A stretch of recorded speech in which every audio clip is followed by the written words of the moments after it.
Magnus Carlsen playing David Howell at the London Chess Classics in 2011. Rook e7 was black's last move, so white to play. White, Carlsen is 2 pawns down, 2 pawns, but he's got splendid pieces, splendid compensation for that. Just look at white's rook on b7 on the 7th rank. There's the splendid bishop on c4, and most of all, the pride of white's position is this knight on e4, which is blocking the e-pawn, looking forward to c5 and also f6, controlling everything. And compare these two minor pieces, bishop c4, knight e4, with black's sad bishop pair on e8 and f6. It's really sad. Okay, compare this knight on e4 to this bishop on f6, and guess what Carlsen played in this position? He took it. He really took this bishop, this sad bishop on f6 for this beautiful knight on e4. But chess is a concrete game, and he was absolutely right in doing this.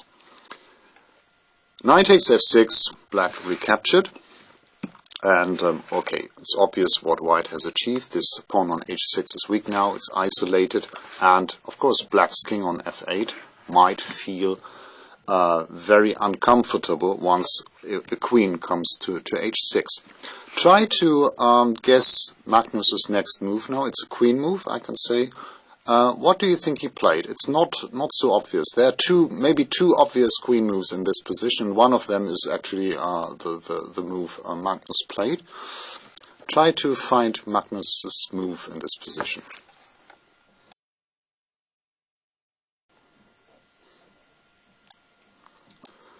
Queen e3. Excellent. Queen e3. This is the move Carlsen played, and I prefer this to the other queen move, queen h5, which is also good. But queen e3 is how to play. It's playing all over the board. It's not only eyeing the king side, but also the queen side. Queen c5 might be an important move. Queen e3, very good.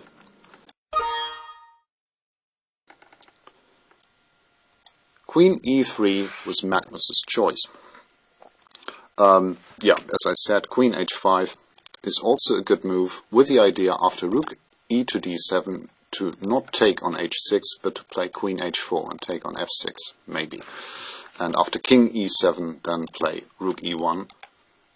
This pawn on f6 is pinned, and then the threat would be rook takes e5. Anyway, queen e3 is what Carlsen did. One important line is, of course, black played rook e to d7. One line is if black captures on c4, bishop is en prise. White takes on h6, king g8, and okay, one more move for you to find here. How does white win on the spot here?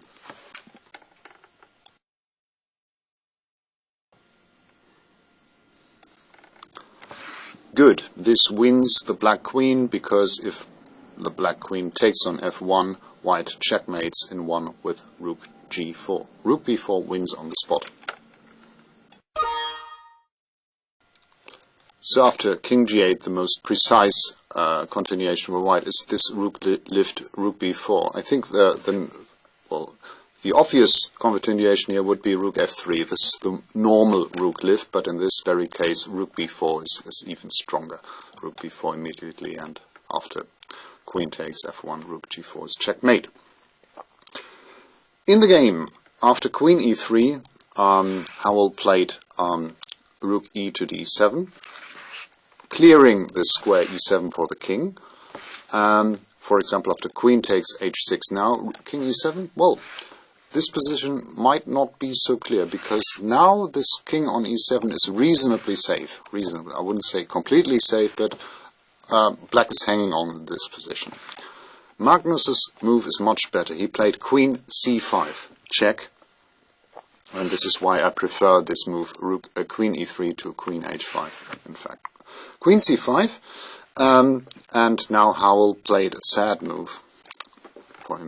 Sad move to play is rook d6, but after king g7, white goes now. It's the time for this rook lift. Rook f3, and the idea is to check on g3 black's king must go to h7, and then queen f8, and then checkmate on g7 can't be prevented. So king g7 is not possible here. Rook d6, and now Carlsen took on c7, uprooting this rook on d6.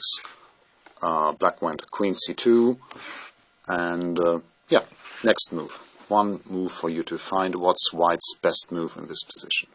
How should he play?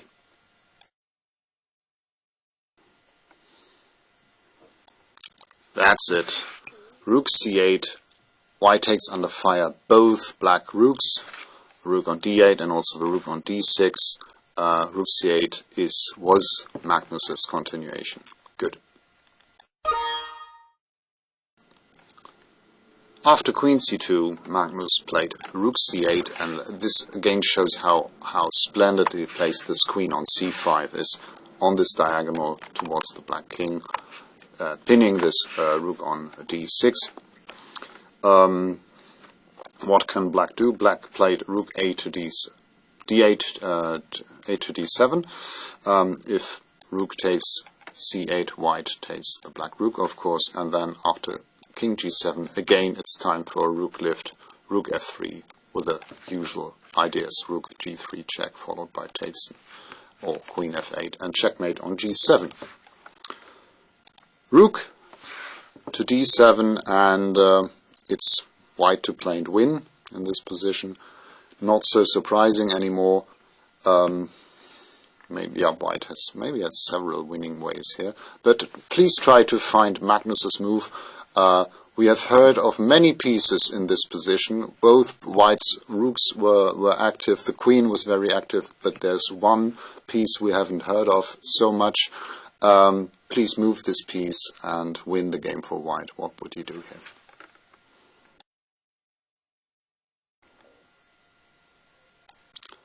Yeah, bishop e6, and after this move, the pressure on black's position just becomes overwhelming.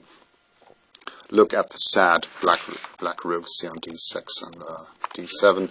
Bishop e6. Howell now played king e7, and Carlsen just took on d7. Bishop takes d7 was a healthy an exchange up, and had an attack on top of this. Just look at this queen, how well it is placed on c5 again on this diagonal. White won quickly. After bishop e6, of course, black can take this.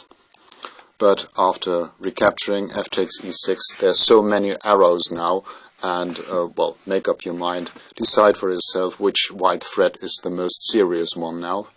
E takes d7, or rook takes f6, or many threats. Yeah, that's it for this game. What I particularly liked, let's go back here, in this position. Without prejudice, Carlsen just played the strongest move, not going for any positional considerations. This knight on e4 so beautifully placed, why should I trade it, whatever. No, he played what is the simply best continuation by calculation.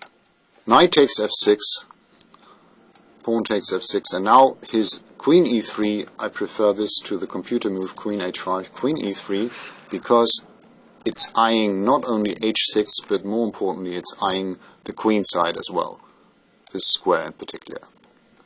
Queen c5 is a big threat, and also queen takes h6. I hope you liked it.